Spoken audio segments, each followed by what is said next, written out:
Now, I promised you stellar guests, and our next guests are so amazing. It, in fact, requires two people to interview them. So, before I introduce them, let me welcome on stage President of the EDM Council, John Bottega.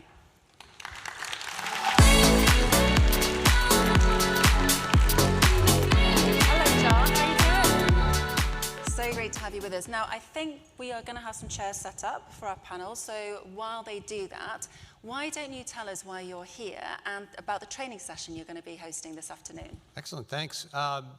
So we heard from Michael the talk about enabling data people.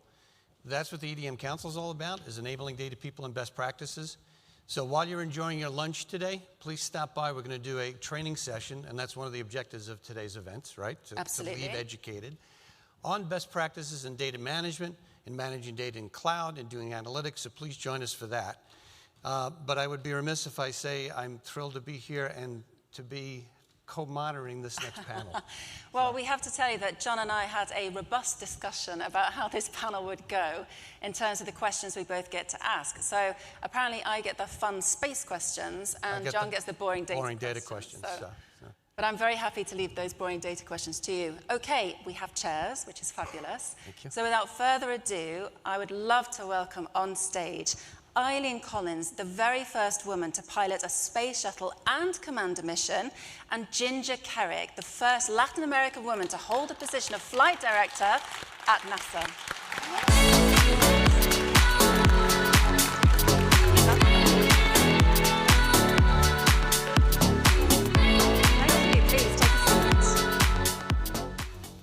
I have got to tell you, we have been so excited about having you. I have to try very hard not to fangirl you. I can still get excited talking to me. That is really, really good to know. Okay, so we're going to dive straight in. You both wanted to be astronauts from a very early age, didn't you? Eileen, tell us the story about that. Well, I was in 4th grade when I first heard about astronauts.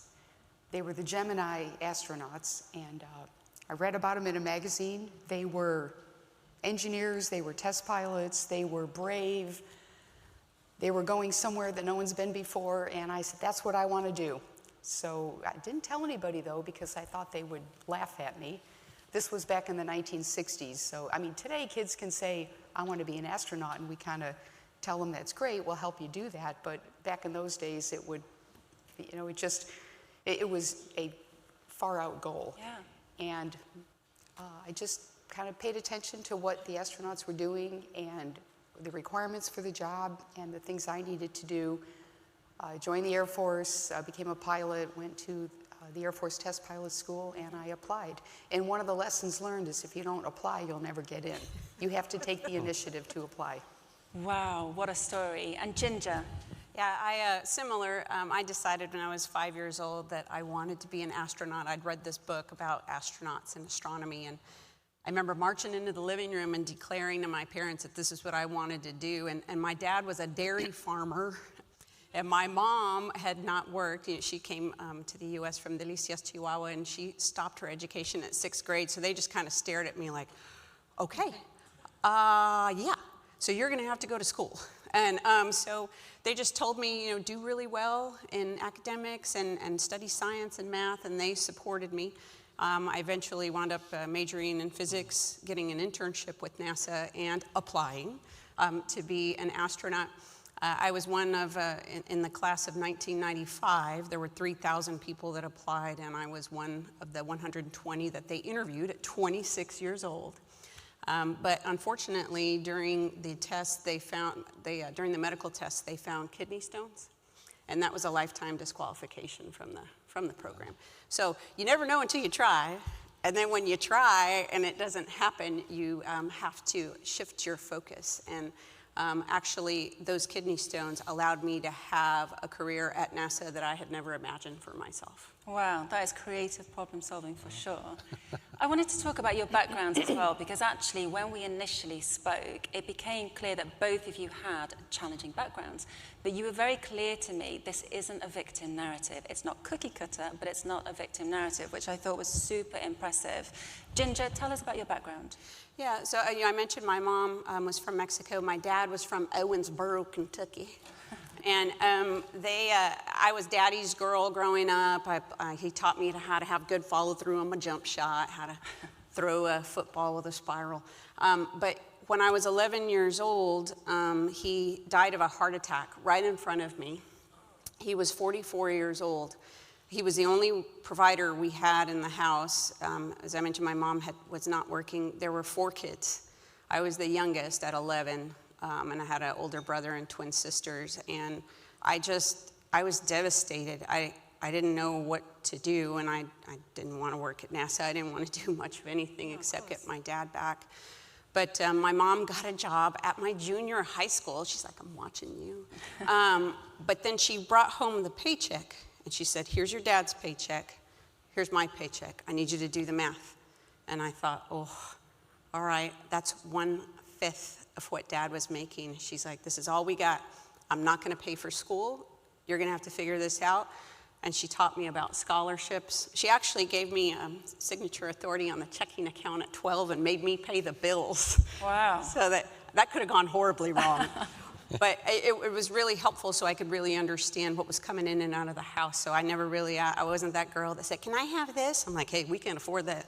So it was tough, but just educational, and that diligence, financial diligence, really helped me moving forward in life. I was going to say that is one way to learn how to budget. Super impressive. Eileen, tell us about your background. Well, one of the things I want to just comment on Ginger's story. One of the things that I think for those of you who are parents that you learn from that is giving your kids responsibility at an early age. You'd be amazed at how resilient and how responsible kids are at a young age and what they'll learn. But my story is, so I grew up in upstate New York. My dad was a big drinker. I wrote about this in my book, but he, it was stress, just constant stress. And my parents finally split up when I was 9 years old, and my mom went to work, and she worked at the New York State prison system. I got lots of stories on that. I remember one day she had a typewriter, and one day she came home and said, they're making us switch to computers, and I am not going to use a computer. And they made her. And then one day she came home, I like this computer. But anyway, back to my story, I was one of 4, I was number 2 out of 4 kids, and we pretty much had to, I would say, with the lack of financial income in our home, we had to get a job if we wanted any spending money. You couldn't make money then until you were 16, so I went out and got a job immediately. And I worked at a lot of, I think I started out at putt-putt golf, and my church had a job where they paid me to count the money that came in the church collection, which was great. And I just did a variety of part-time jobs, and I saved up the money to get flying lessons. And it was, by the time I was 20 years old, I had saved up $1,000, which would pay for getting a flying certificate with the FAA. So I think that's, I like to tell young kids, you don't have to have a lot of money when you're young. You don't have to come from privilege. I think the key thing is that you have a goal, you have a passion, and you shoot for that. We were on welfare, we were on food stamps, Medicaid, we got all the help that you could possibly get, but you don't want that. I mean, you want to earn your own money because you'll take better care of it, I think, and you'll also, I think, have pride in what you're doing. Absolutely. Okay, let's talk about the fun stuff now. Let's talk about space. So, walk me through what happens on flight day. So, from the moment you wake up to the moment you took off as the first female pilot to fly a space shuttle, what happened? Well, so the mission where I was the pilot, I was the first woman to pilot, but I was, for me, I try to put the fact that I'm a woman aside, and I just want to do the best job I can do as a pilot. Well, that day, I got a knock on my door. We're all in quarantine, right? You're in quarantine medical quarantine for 7 days, and it was like, oh, we've scrubbed, go back to sleep. And so, the lesson there, I think, is you have to be ready for anything. When you're in the flying world, and in fact, I'm sure in all the jobs that you're in, you never know what's going to happen, so you have to be prepared for anything, and that's true on the mission too. And the other comment there is leading up to the flight, we train, and you're always training for emergencies, because when that unexpected happens, you don't want to panic. You don't want to say, oh, what am I going to do? You want to have a plan, something to fall back on, and something that you've trained for. But the actual, I think what you're getting at with the question is what kind of anxiety, what kind of stress, how excited are you? You're focused. And you can have all these emotions which can distract from the mission. So I tell people, if I had not trained for this flight, I would have been scared to death. Mm-hmm. But we train. We train on the launch pad. We train in simulators. We train centrifuge. You pretty much train it with mission control. So you go out there with a lot of confidence. And I went out to the launch pad that day. I'm confident. I'm ready to go. No matter what they throw at us, I'm going to be ready to handle it. Of course, there's always the unexpected. We all know that we had the Challenger accident where the astronauts lost their lives. We felt that those issues had been fixed. There's still some unknowns. There's still risk management that's going on. And we have been through all those decisions. And by the time an astronaut goes up to launch, I've been through all that. There's no second thoughts. I'm ready to go. And it's just pure confidence from that point. Wow, and that really comes across actually in your book, which I'm reading. You say repeatedly, focus, right. Practice. There's chair flying, which I love the idea of you sat in a chair practicing how to fly a space shuttle. Chair flying, that's practicing. It's closing your eyes, sitting in the chair, just running through the mission in your mind. How did you feel as the shuttle took off, the very first time you piloted that shuttle? Yeah, focused. Again, you're focused, but here's the thing, you can never train for the whole mission. We have motion-based simulators, we have centrifuge, we have a fixed-based simulator, and we train with mission control to make it as realistic as possible, but on the actual mission, there were some things that were surprising to me. I mean, it looks like you're flying through a thunderstorm. It was a night launch, and of course you got the engines and the boosters burning and the lights are flashing in the window. It sounds like you're in a room that's burning. You got your helmet on, but you can hear all that. You're shaking. In fact, on my first mission, which was February launch, you fly through the jet stream in the winter. If I had tried, there was so much shaking going on, if I had tried to write something down, I never would have been able to read it because my hand was going everywhere. And the other thing, I always wondered why they made those buttons so big on the keyboard and why they made the switches so big. Well, that's because your hand's shaking in first stage, and you could hit the wrong switch or type in the wrong, whatever it is, your execute button could be the wrong one. So you're just hauling. Let me just put it that way. You're being hurled into space. I mean, if you could imagine in a car when you step on the gas pedal, you're kind of thrown back in your seat. Well, we reached 3 Gs on the shuttle launch. And we have 1 G here on Earth, but what is 3 Gs? I like to tell people, if you could stand on a weight scale and weigh yourself, if you weighed 100 pounds on Earth, that weight scale would be 300 pounds while you're launching. Or if you weighed 150 pounds, that would be like 450 on the weight scale. So that's a lot of force. Yeah. And in airplanes, you get even more force. But with the shuttle, it's pretty sustained from about 4.5 to 8 minutes or so. And then when the engine shut down, which happened immediately, and the computer does all this because it has to be a very specific microsecond to get in the orbit that you're trying to rejoin with the space station, everything starts floating. Your helmet ring floats up, your checklist pages float up, dust goes everywhere. You see dust flying around. I took out my pen and I let go of it, and it was like floating there. I'm like, wow, they weren't kidding about this. Oh, and by the way, if anyone tells you the Earth is flat, it is not. The Earth is round because I've seen it. Yes. So I agree. That did make me laugh in your book when you actually said to your crew, wow, the Earth is round. Well, that was, people ask me what was my first thought. Well, of course I know the Earth is round. My teachers told me that, my parents told me that. The sun comes up, the sun goes down, I know there. But then when you see it with your own eyes, this is why I believe commercial spaceflight will be very, very successful. It's got to get safer, it's got to get cheaper, we've got to fly more, and that's why I love what the commercial companies are doing now. But to look back at the Earth, to float while you're doing it, we used to stretch out our arms, put your face up against the window, stretch out your arms. You're like an angel flying over the planet. And the guys would say, no, I'm a Greek god. You know, flying over the planet. And I mean, it's such a great experience. And it's good for you as a person, but it's good for the Earth too, because you look back at the Earth and you see, you know, wow, we're living on this ball. We're living on the outside of a ball, and our feet are stuck to the ground as this Earth turns. We're not flown off because of gravity. Gravity keeps us here. Tiny little atmosphere, thin, protecting us. You know, we call it as thin as an eggshell on an egg. It's very, very thin atmosphere that keeps us alive.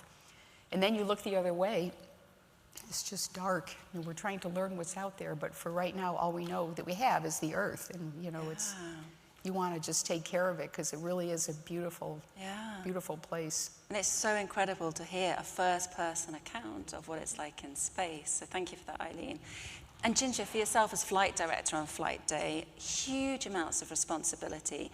What does your job entail on that day, and what goes through your mind? Yeah, so we actually have 3 different flight directors on flight day, particularly for back when Eileen was flying those shuttle missions that would go to the space station. So there's a flight director in mission control at Kennedy Space Center, and they're responsible for launch. And then you have the flight director in Houston in the shuttle mission control that's responsible for the shuttle. And then you have a flight director that is in Houston for the International Space Station. And so no matter where you are, what flight director you are oddly looking at data. This is what you are doing. And so all the people in Florida have to make sure that everything associated with the launch, that everything is the temperature it needs to be, the flow rates are right, we have the fuel going, and meanwhile the person in mission control in Houston needs to make sure the space station systems are operating such that we can have the shuttle dock to it. And then similarly for the shuttle flight director, we're looking at all the shuttle data. And it's up to the flight director. The lives of the astronauts are under your control. Any decision you make can impact the lives of my friends. So it is a very high stress time frame, but again, I agree with Eileen, we practice that and we are ready for anything, and we have thrown malfunction after malfunction at ourselves, and we understand how to analyze data quickly, make the right decision with the data that we have. So we're very confident, but we always, we always see something that we hadn't planned for, but because we have trained our response to dealing with anomalies, we can take those on too. But it was a wonderful opportunity to serve our nation's spaceflight program in that role. There have only been less than, well now, at the time, there had only been 60 flight directors in NASA's history. Wow. And so it's a very elite club that you get to be a part of, but a lot of responsibility, but definitely very, I'm honored to have served. And that's something that comes across very clearly, actually, when talking to you, just how proud you were to do what you did, and also just recognizing that you were blazing a trail for women that are going to come after you. I mean, how conscious were you of that at the time? Not. Yeah, so I never saw myself as a trailblazer for women. I saw myself as an engineer that was doing what she loved. It just turns out that there are women that need to see someone that looks like them in order to make it okay to pursue a particular career. I was never one of them. My parents told me, Ginger, you're special. There is no one like you. So I never looked for anybody like me. And they also told me that I was capable of doing anything I wanted to do as long as I mapped out a plan. And I genuinely believe them. But happy to be a trailblazer for people that need that in their lives. Wow. Eileen, I know that you did actually see yourself as someone who was setting a precedent for women. You made that very clear in your book, that you had to succeed in your first flight as pilot so that women could follow your footsteps. Why did you feel that way, and did that kind of add to the pressure that was already on you? Well, I didn't actually feel that way until later. And like Ginger, when I started, I said, I just want to be a pilot. I want to be a test pilot. I want to be an astronaut. I'm going to be the best I can be. Focus, focus, focus all the time. I didn't want to talk to the media. I thought it was distracting me from my job, but I had to because they made me. And you know what? I changed. After I became a shuttle commander, and I've told this story before, but I was down at Kennedy Space Center, just out visiting, out in the floor, in the hangar, visiting people, and there were about 6 women there, and I was talking to them, and one of them said to me, "Thank you for what you're doing. Because of what you're doing, the guys have more respect for us." And that like hit me right between the eyes. I'm like, really? Yeah, you're right. And I was trying to shy away from the visible role that I was in, and then I realized that I can be in that role and take it professionally, responsibly, and not try to promote myself, but on the other hand, just try to, be there for support for the next generation that's coming up after me. Yeah. And by the way, a lot of astronauts, they ran the Myers-Briggs on astronauts, like it was back in the 90s. Most astronauts are introverts, it came out. And I came out as an extrovert, which I thought was interesting, but a lot of astronauts, they shy away from that media role, but that's part of our job. Mm-hmm. We have to get out there, and even for what you're doing, it's so important for young people to see, like this data thing that we're talking about today, that is the future. Mm-hmm. And unless we talk about it and get our kids interested in it, they're not gonna know. Yeah. Well, that's a great opportunity now to hand over to John with the very serious data questions. Now I pose the fun ones. Can I leave now? While you were talking, it just reminded me, as you hand this over to me, as one of the first chief data officers, I was at an affair party in my neighborhood, and it was right about the time of the Tom Hanks Castaway movie. And one of my neighbors worked for FedEx, and he's telling the wonderful stories about FedEx and how they go through all sorts of weather and they deliver packages. And then he turned to me and he said, "John, what do you do for a living?" And I says, "I'm a chief data officer," and the room cleared. So it was kind of hard to get anybody interested in data back then. But thank you both. So let me just say, for Eileen, I had the same job, counting money in the church basket. I made $1 an hour. Wasn't it fun? I was like, you were an astronaut? I don't remember that. It was like money. Oh, we lost somebody. I just want to say, too, I mean, as a kid growing up, and everybody in the 70s wanted to be an astronaut, right? And I remember vividly, I'm old enough to remember the first Apollo landing and being begging my parents to stay up late because it was close to midnight, I think, on the East Coast when it landed. And having my little box Kodak camera and taking pictures off the TV screen, So it was just, I was hooked from the beginning. I felt like I grew up with it. I grew up with the shuttle. I celebrated the victories and suffered through the challenges. And I just want to say I'm humbled to be here, and I just want to thank you both for your service. So if I just, Thanks. I just do that. Thanks. So let me ask the boring questions. Here's the first and probably the most important question. The next time you go in space, can you take me with you? That's a really important question. I actually do want to go back again someday, so I'll keep you in mind. We can have the first data person, right? I'll keep you in mind. All right, so after Louise, you had a great set of questions. I'll go for the kind of boring one. I'll try to make it interesting. Let me actually pose this to both of you. It's an overused fact, but it's still there, that the compute power we have in our cell phones today was more than was on the Apollo spacecraft, right? Technology clearly has advanced tremendously over the past 50 years, but why does it always seem that we can't keep pace from a data management perspective? Right? Is it the data's too complex, or we're inundated with data? And why do companies struggle? Of course, because they haven't purchased Ataccama software yet, but why do they still seem to struggle with managing that asset?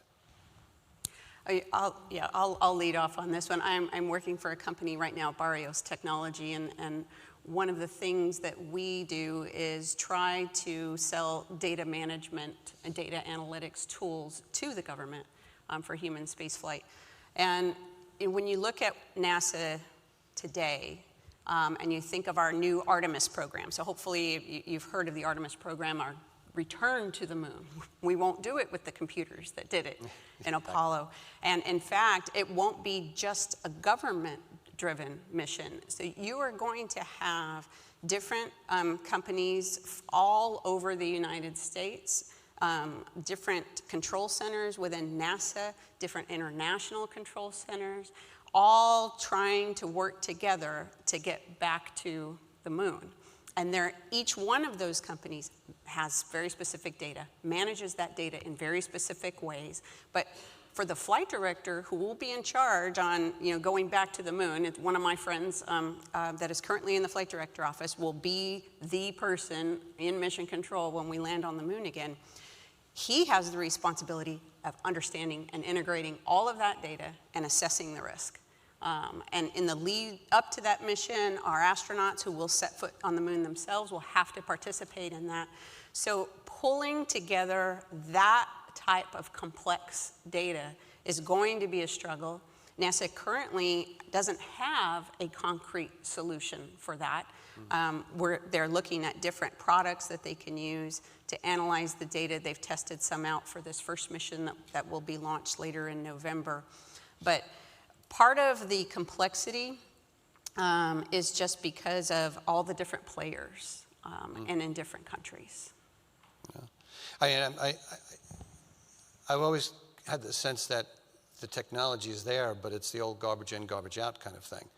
So when you look at the information, when you were the director, you must have been faced with inputs from data from thousands of different places. And you spoke about the prep leading up to a launch. I would assume that, a pretty significant amount of time beforehand, you had to go through those practice routines with those people providing you that information. How were you able to get to the point where you trusted the data you were receiving? You want to go first on that one? Well, let me say, I have many thoughts going through my mind. Your question, complexity, yes, that's a problem. And I think the other one is having the right people that know how to do data. And the colleges now, so my son is a senior in college. He's an electrical engineering major. He just picked the data track. I didn't tell him to do that. And then his best friend, who was a math major, just switched his major to data science, which is going to require an extra years, but he really wanted the commitment. And they get to the point, they're going into their senior year, and they're like, they see where the jobs are. Like, I need this, I need these skills. So we've got to get the people that know how to do this. And that's one of the issues. For many years, I was on the board of an insurance company, and one of our issues with data, first of all, it's got to be complete. It's got to be correct. And you got to be able to get it when you need it for the particular analytics that you need to run on it, and then the decisions that you need to make, and the risk management that you need to do off the data. It is so, you mentioned, and Michael had mentioned earlier, I mean, it's just foundational.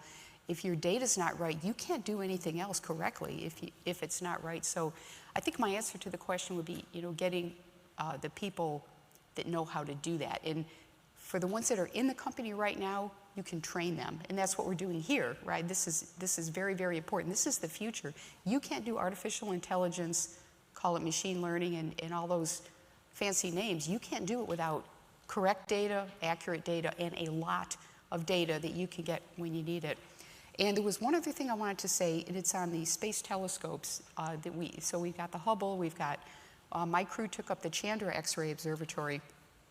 I don't know a lot about how their data works, but from work, and by the way, the Chandra X-ray Center is here in the Boston area. So one of the differences is they wrote their data architecture, their framework. It was all done from scratch. Okay, they're starting a new program. How are we going to do our data?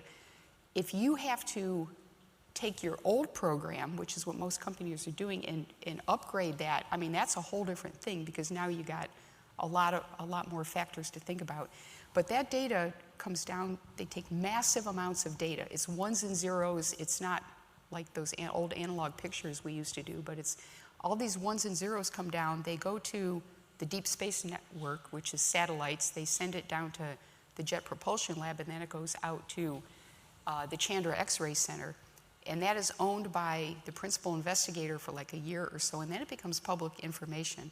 They don't really have to worry about privacy and security as much, but they do have to worry about when the researchers need that data, how do they get what they need efficiently and quickly and getting the right amount.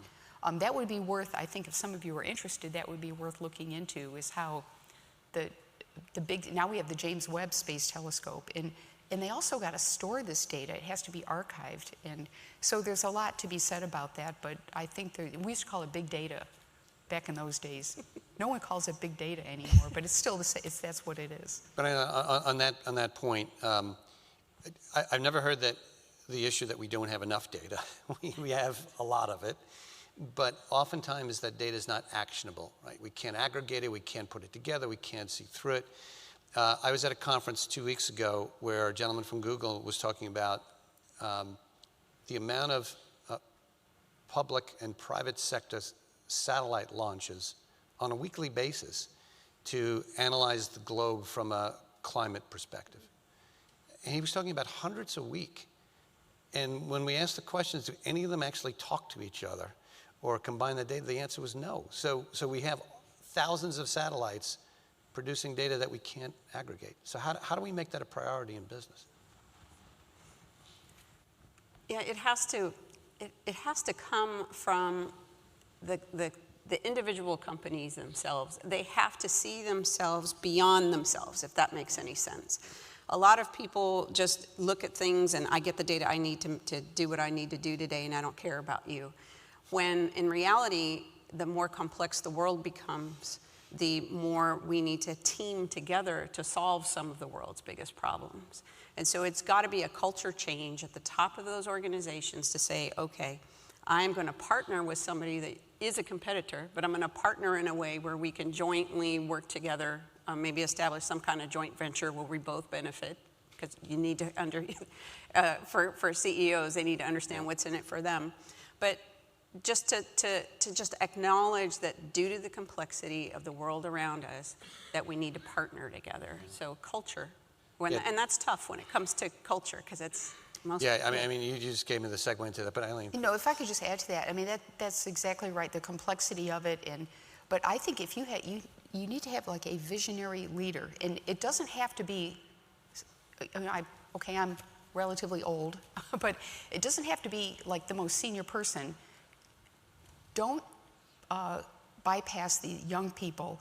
You've got to get out there and talk to the young people, and you know, what would your vision be for the future, and you know, where do you see all this going? And yeah, you don't have to use all the ideas, but you can use some of them.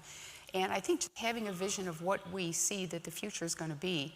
Now with the space telescopes again, a lot of this great, I want to say images that we get that are like art, they use data from Hubble and Chandra, and even some of the infrared telescopes, because Chandra's X-ray, Hubble's is in the visual spectrum, and then we've also got the infrared spectrum. Take the data and combine it, and you can come up with even better images by bringing them together.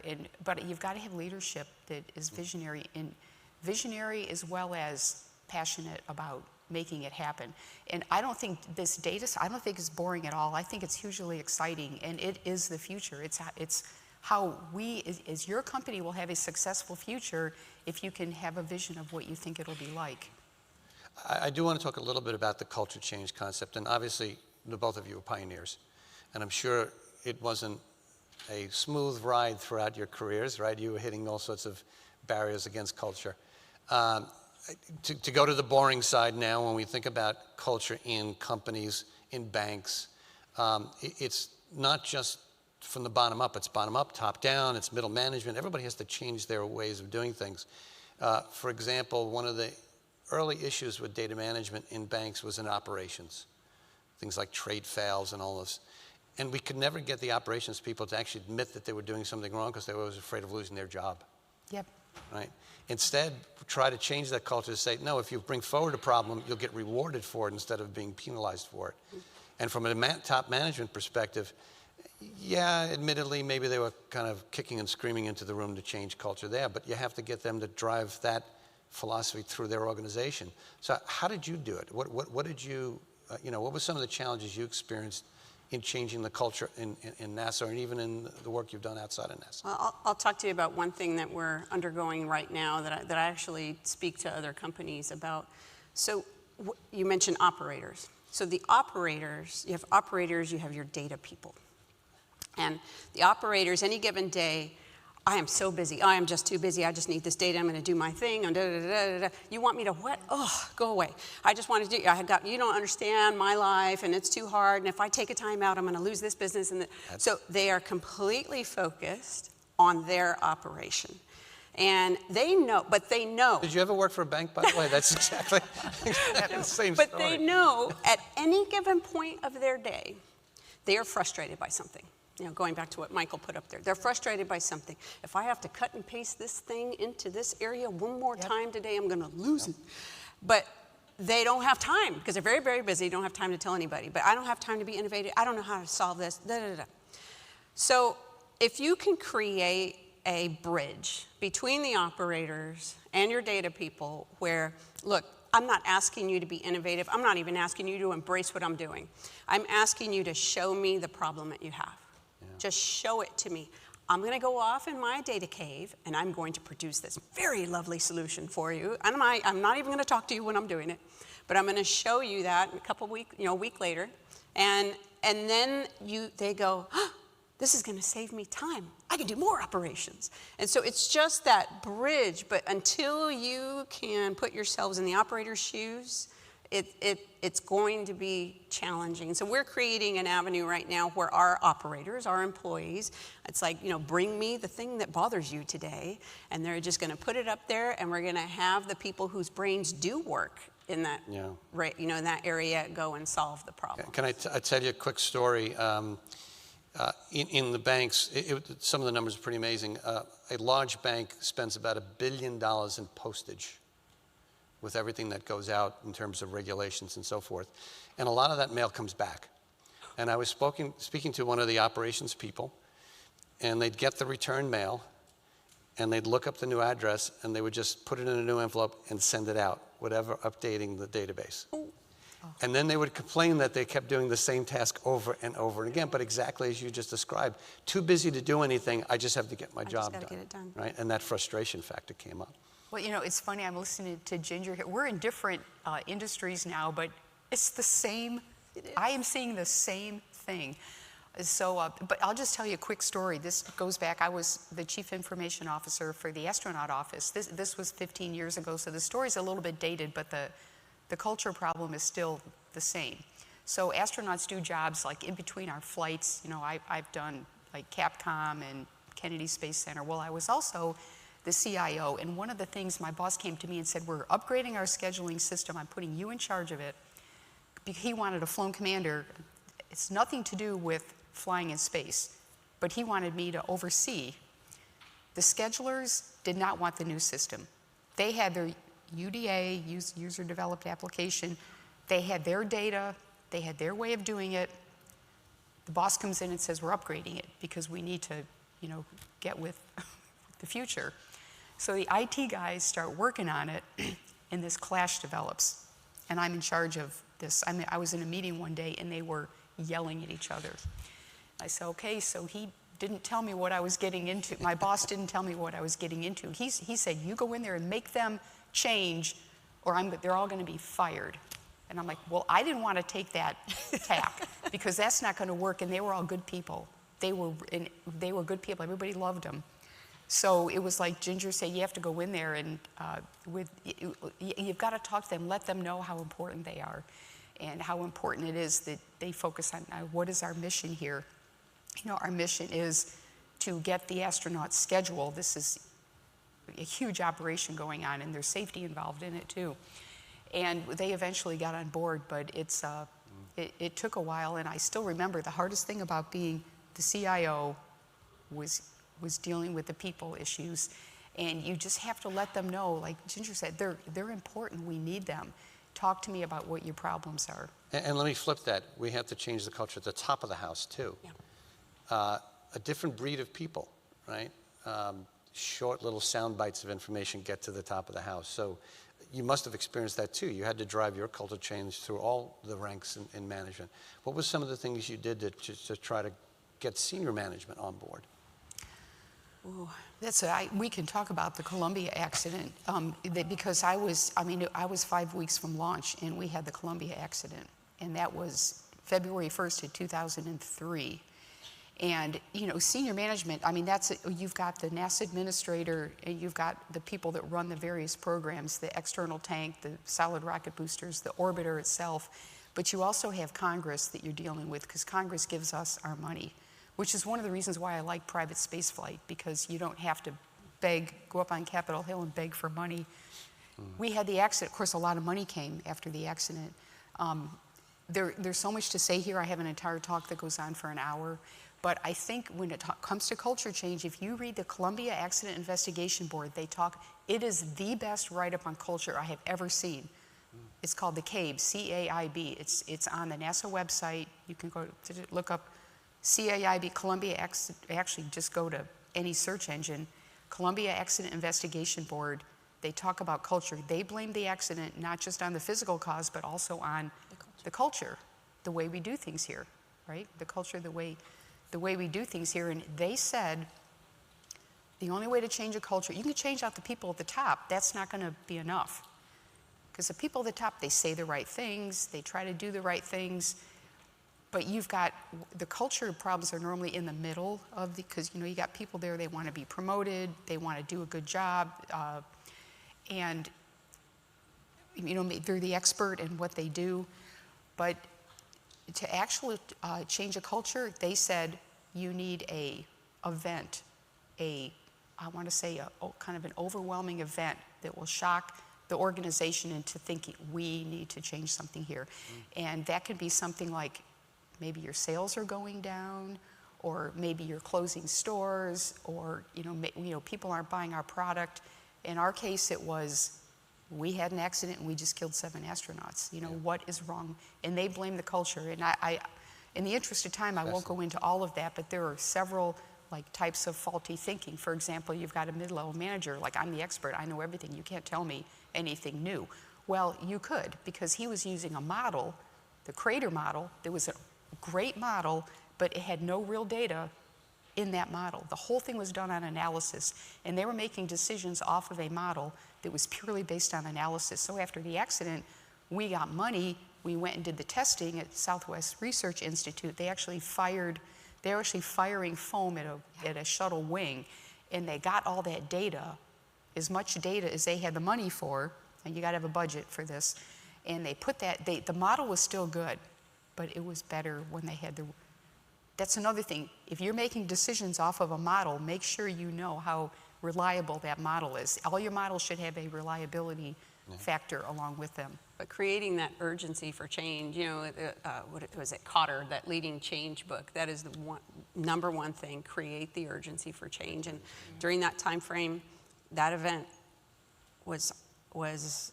very clear, the urgency. It's great advice.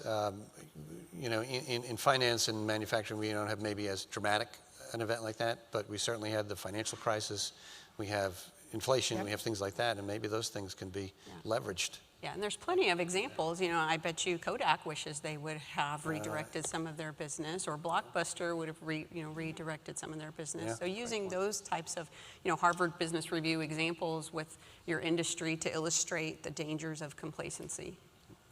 Ladies, it has been such an honor listening to you, and just an incredible life and service as well. So thank you so much for that. It has come to an end, sadly, our panel session, but thank you so much for sharing that with us. Thank you.